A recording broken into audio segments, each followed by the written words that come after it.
Hey everyone, it's Michael here with goodereader.com. Onyx Boox has announced two products. The Palma 2 Pro, which comes out November the 10th, and the Note Air 5C, which is available now. What are these devices all about? What are my thoughts on the value propositions and so on? Let's maybe get into it.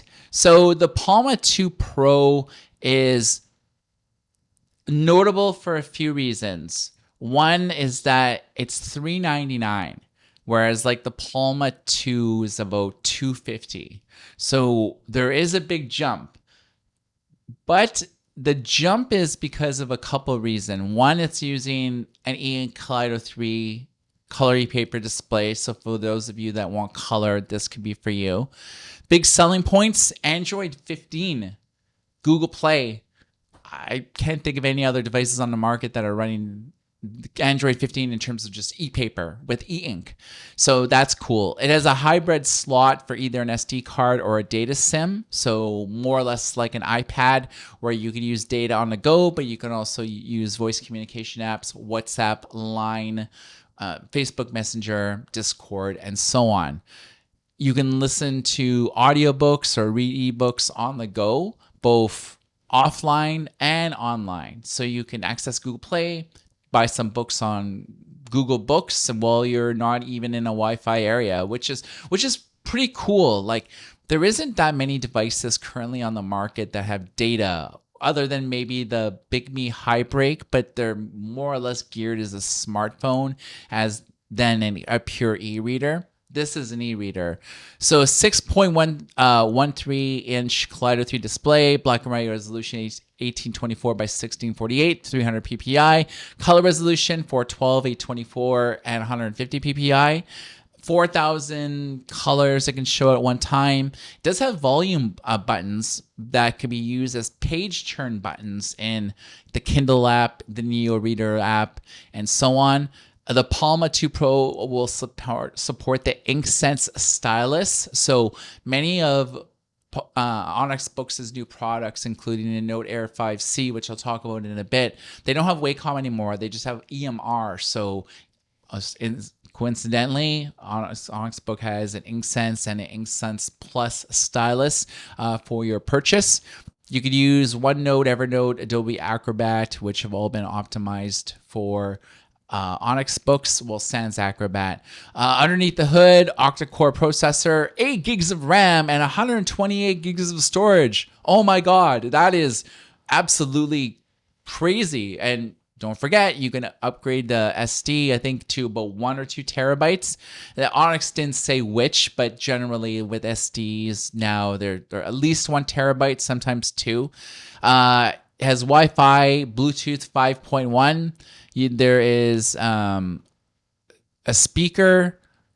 There is a G sensor for auto rotation, light sensor, 60 megapixel camera with LED flash, USB-C port, powered by about a 4,000 milliamp battery. It only weighs 175 grams.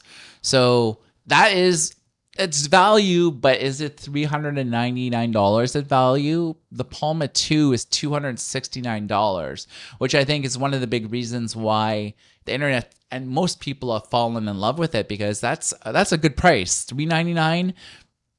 That's like flagship. So for smartphones, that's a low level phone given the specs. But for a color e-reader in these days, where color just e-readers and e-notes in general are way overvalued in terms of price. So what they're charging you versus what you're getting, it's not a lot of value. It's people cite tariffs and embargoes and things like that. But everybody across the industry, except for Amazon, have increased their prices. Kobo, $5 to $50, Remarkable $5 to $100, on Onyx Boox $25 on the low end, $200 extra on like the high end. So everybody across the whole industry has increased their prices, but they're not necessarily providing more value to the customers. But that is another video. What is in this video is another product that is the Note Air 5C. And before I really kind of like talk about it, it's like 500. It's basically $600, and there really isn't a lot of things about this device compared to like previous generations. So the Note Air 5C right now is running 10.3 inch Kaleido 3 display. On their product listing, they say it also has a Carta 1200, but I've never really heard of Kaleido 3 and a Carta 1200 display, so it could just be a mistype on their like product display. I'll let you guys know in a follow-up post or something like that. 300 ppi for black and white, 150 ppi for color. This is also using the Inksense Stylus, 6 gigs of RAM, 64 gigs of internal storage, Bluetooth 5.1, Android 15, Google Play, and so on. But how does this compare against the previous generation one? Well, they pretty well have the same specs. Like I'm looking at the side-by-side specs. They're same processor, same front light, same micro SD slot, fingerprint, auto rotation, same RAM and storage, same battery. They both support, well, so I guess the new one supports the Inksense Stylus as well as the Boox magnetic keyboard cover, and the previous generation Android 13, new version Android 15. Same weight, same thickness. It's basically like the same body minus like a few like pogo pins or something for like the keyboard cover. Keyboard cover not available yet, only the devices. $529 is what they're saying for this, and it ships out like right now. You can get so the keyboard cover bundle is $606. There's like a sale on it, so $529 without it, $600 with it. Shipping out now. I will have to see, does this provide value if you have the previous generation one? Just right off the bat, no. I mean, some people use keyboards. I mean, some people buy Remarkable devices and use the keyboards.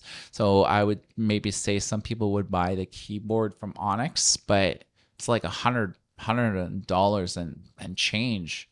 Is that worth it? Like $529 for the Onyx book. Let's see. Yeah, $529 for just the device with a case, with tips, or the keyboard cover bundle, which is like $529 versus $639, but they have a sale for $606, so it's like almost $100 more just for the keyboard. So I don't know, man. Onyx Boox things are just like overpriced. I would probably say if you're on the fence between the Note Air 5C and the new Palma 2 Pro, get the Palma 2 Pro. Portable, fits in your pockets if you're a guy, fits in your purse if you're a woman. They come in both black and white, whereas like the 5C only comes in black. So just standard E-note, piano black. You put each generation side by side, you wouldn't notice what generation you have. Well, with the Palma, I like it because of just the white version. Just white stands out in a crowd. Everything's just so black. Suffice to say, what do you guys think? Which one sounds most compelling to you? If you had unlimited amounts of money and you could choose either or, what would you buy? Are you with me on Team Palma, or are you with, some of the internet and think the Note Air 5C is the cat's meow? Drop a comment below. For goodereader.com, my name is Michael. Everybody take care.